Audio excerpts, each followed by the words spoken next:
You're going to love this. Trust me. Welcome back to the channel, Dragon Ball Junkies. It's your boy Josh, bringing you a Dragon Ball Super Card Game video today. A deck list of my Vegeta BR deck. It's blue, it's red, it's ramp. It's from set 16. It's a promo. You can get it at pre-release. Let's get into the deck list right now, boys. All right, guys, here we are at DBS Deck Planet. I will have a link to this deck list down in the description. If you go to DBS Deck Planet and make an account, you can build decks. You can take this and you can copy this deck and then make adjustments to it however you'd like. It's pretty cool. But we're running Vegeta, and he awakens to Super Saiyan God Vegeta, the Crimson Warrior. Basically, when we swing, we attack, and then we can activate battle, choose one red or blue Saiyan card in our hand, discard it, up to one red or blue Saiyan card in our hand, discard it, and then we get a Peep 3, and we get a Goku BR, a Vegeta BR, or a Gogeta BR, and we add them to the hand. And then this is important, we place the remaining cards on the top of our deck in any order. All of our searchers don't do normal searching where you search and then you put it in and shuffle the deck. This one gets to arrange our top 3 cards, so even if we whiff, we're getting knowledge on the next cards that we're going to draw, so that's very good. We get to organize our top 3 cards if we whiff, or the remaining 2 if we hit, and we choose up to, so we don't have to pitch anything. And this is an activate battle. We can do this offensively and defensively. We lose this skill when our leader awakens, so you're going to want to use this skill as much as possible before you awaken. And then when you awaken, you're either at 4 life or 4 energy. You draw a card, switch 1 energy to active mode, flip this card over. When we're flipped, we can also draw an attack. We lose that skill to peep and to search out our pieces. So remember, again, use that as much as you can before you awaken.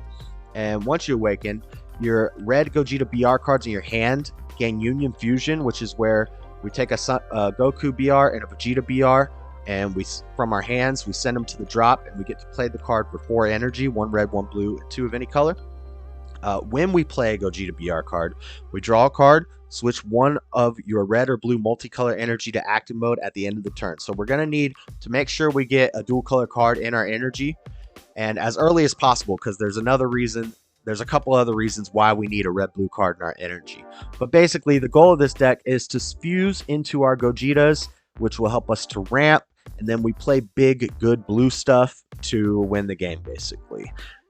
First, we'll look at all the fusion pieces that I have. So we have 8 Gokus and 8 Vegetas. We've got 3 and 3 of the prepping for fusions. What these do, these search out Veku or the opposite piece. We don't run any Vekus in this deck, so like the Goku will get you a Vegeta, the Vegeta will get you a Goku. You get to Peep 3 when you play it, and the cool part is you get to add this back to your hand at the end of the turn. So you play it for 1, you Peep 3, you find the opposite piece. If you whiff, similar to our leader, this isn't just a shuffle back. These go to the bottom of our deck in any order. So these are actually kind of also cool, because if we use our leader, we Peep 3, we put them back on top. If we don't like any of those 3 cards, we can then play one of these. Well, no, you wouldn't want to do that. Now that I think about it, that would be... I mean, it could be good, it could be bad. But what this can do is it can get those cards from the top of your deck to the bottom of your deck. So like, say you use your leader and there's a Goku and a Vegeta.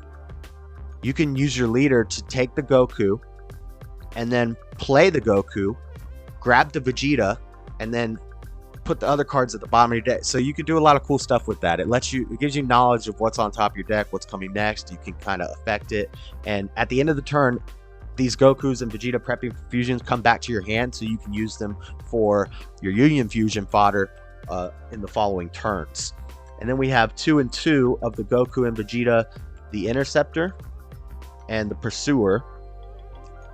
Basically, one's a critical, one's a blocker. You play them for 2, and then another reason we need a dual color energy early game is because these guys, we play them for 2, and at the end of the turn, we get to draw a card and untap a red-blue dual color energy. So it's kind of like we're playing them for 1. You're getting draw power. Everything draws in this deck. You can get a super fat hand. These ones don't come to your hand again, so you know, if you play them, remember they're going to be on the field. You're not going to be able to use them for fusion fodder, but I really had no problem always having the fusion cards that I need in my testing of this. And then we have 3 more of the Vegeta Godly Aura. So that gives us 8 Vegetas. When this card is played, add up to 1 red extra card, energy cost of 1, and no keyword skills from our drop area of your hand. We don't have any of that, so that's kind of a pointless skill. But the other one is when this is discarded from your hand by a Union Fusion skill, look at 7 cards from the top of your deck and get a Gogeta BR card. If you added a card to your hand, choose 1 card in your hand to discard it. So you're not really plussing off that, but you're pitching this guy, right? Then when you pitch him, you get to grab a Gogeta. So you know, you'll always have your Gogetas, which we'll get into the Gogetas in a second. But he's a good to use as fusion fodder for sure. And then 3 Gokus. This is a placeholder because DBS Deck Planet doesn't have this card. Sorry about that. This card right here. So the Frieza Energy Blight or whatever, the Checklands Frieza is a placeholder for this Goku. So also a fusion piece. He's a red Goku, but he's dual color, and he has his energy exhaust is negated if your opponent's tapped out. So you'd like to see one of these early game. I only fit 3 in here. I didn't want to have too much dual colored stuff, but you do kind of need a good amount of dual colored stuff. But I've only got 3 in here. Maybe if you can find room for 4. Not only is his energy exhaust is negated, if you get him early game, you know, your opponent's tapped out, you can charge this guy without having that energy be in rest mode. This will be your dual colored energy. But he also counts as a fusion piece, and he's got a great counter attack for 2 energy. You can take 2 of your opponent's battle cards, energy cost of 3 less, and return them to their owner's hand. So it's got some board removal. That's pretty cool. And that's our 8 Gokus and our 8 Vegetas. Then we get into our Gogetas. So our Gogetas, our red Gogetas, are basically in the order we're going to play them. Turn 3, we can play this guy. For 3, we can Union Fusion into him with a Goku and a Vegeta. He's a blocker. He's a 20k blocker. He's a big old blocker. Turn 3, we can use this guy. Permanent. This card can't be KO'd by skills. And then if your leader card is a blue Vegeta or blue Gogeta, at the end of turn where this card was played, we draw a card and we add up to 1 red-blue multicolor card from our drop area to our energy. So by turn 3, when we play this guy, we'll be able to ramp an energy. But we need to make sure we have a dual color in our drop area. One way we can do that is with the pitch from our leader, where it says choose up to 1 red or blue Saiyan card in our hand. Often we'll be able to pitch a Gogeta or pitch a Goku dual color. It's just an extra dual color that we have in our hand. Pitch it to your drop with this skill, or use a beer super combo early game.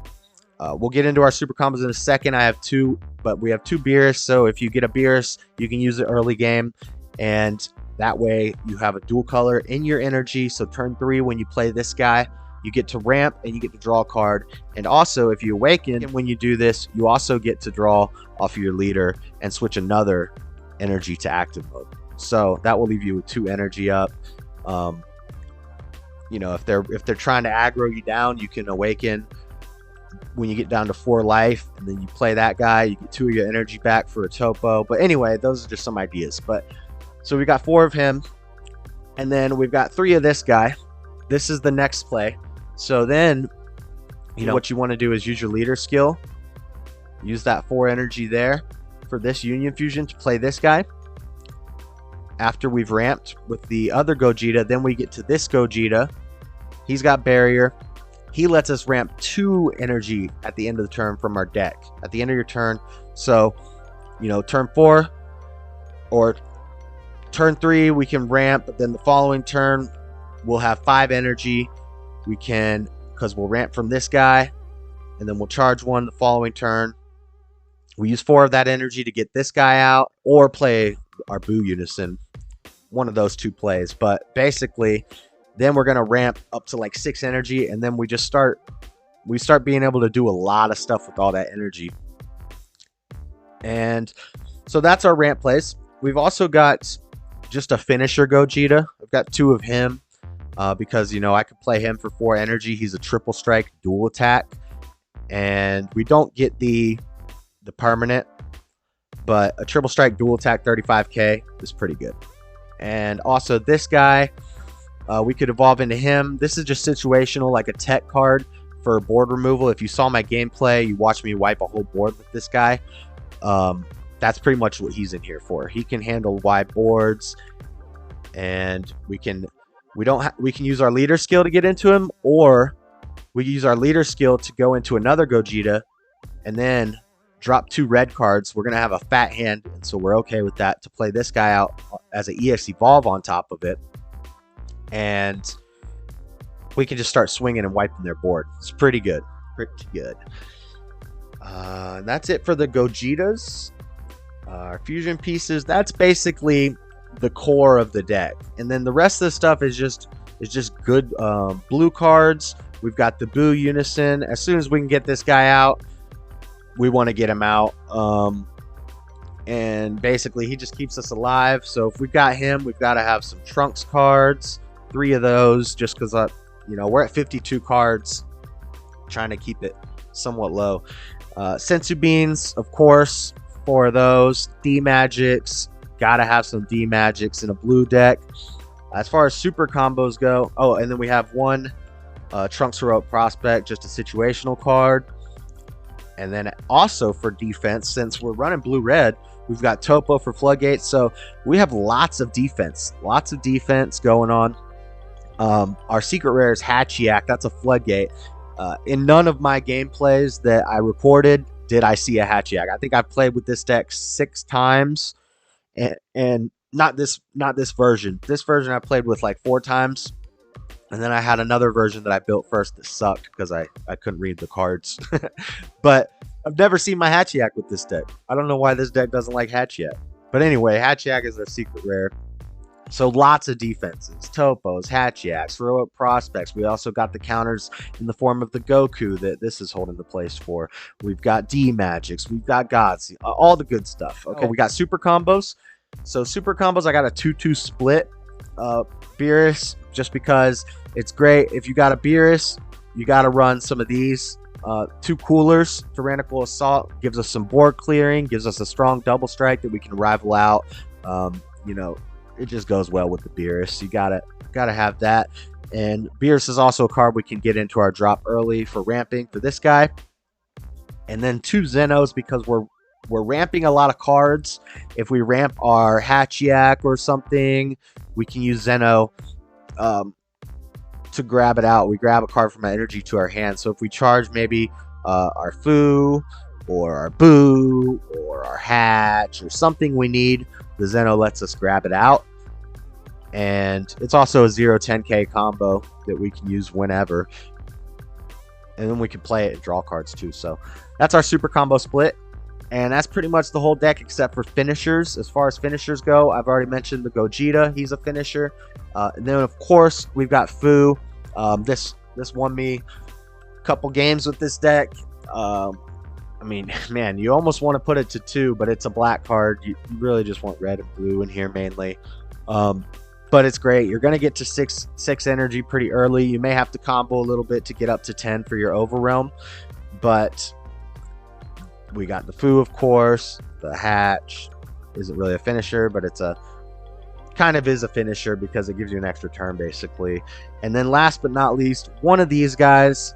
Just because if you're running this deck, you gotta at least have one of these in the deck. This card is freaking basically you get to 8 energy, which you can do by let's see. Turn 3, go there, that gives you that, and then 5, and then use that 1, 6, 7. Then the following turn you'd have 8. So you gotta survive till turn 6. Turn 6, I think. But anyway, turn 6. EX Evolve for 8 energy, maybe turn 5. I think you can get it by turn 5. But EX Evolve for 8 energy onto a Gogeta BR with energy cost of 6. Play this card on top of the specified card. It's got barrier. It's 10 costs. Not a lot of counterplays are going to hit it. God Sealing will send it back to your hand. That one sucks. But when a card evolves to this card, take the top 6 cards of your deck, put them in your energy. So if you wait till you have 9 energy to do this, you're gonna pretty much win the game, because activate main once per turn. If you have 15 or more energy, choose 4 of your opponent's life and place them at the bottom of their deck in any order. So you crit them for 4 without having to attack or anything. It's an activate main. So basically when you have 9 energy, turn 6 you can have 9 energy for sure. You stall, you make the game with your boos, with all your floodgates, with your D-magics, with your hatch. You stall the game out. You know, turn 5, you've ramped, you do a foo. If that doesn't win you the game, the following turn 6, you can be ramped to 9 energy. You can tap 8 of them, and you can evolve this guy on top of this guy right here. And bomb. Is this guy a 6-drop? So this is your 6-drop. So then bomb, you crit them for 4. By that late in the game, they're going to be at 4 life, and they just lose. I never pulled off a victory with this guy, but I just had to jam one of them in here because the way that I built it is a really stally, real control-y deck, and I can easily get to turn 6. And if I haven't won with a foo by then, play this guy, and they're dead. But that is it. All right, boys, that's it for this deck list. I hope I explained it well, and I could kind of explain some lines. This deck was a tough one to build and a tough one to explain and do a deck list. I swear I usually don't do more than one take. I'll just one take talk through a deck list. This one took me like 4 stop, restart, think about it. It took me like 4 tries. So that's the deck. I hope I explained it well. Check it out. Let me know if you would change anything, what you would do different, and like the video if you liked it. Give it a thumbs up. Subscribe if you haven't subscribed yet. Ring the bell. You'll know when I make new videos. And check me out on Twitch TV/Dragonball Junkie for live gameplay of all these games. And until next time, boys, I got the playlist. I got the video. Check them out. I'm out. Peace.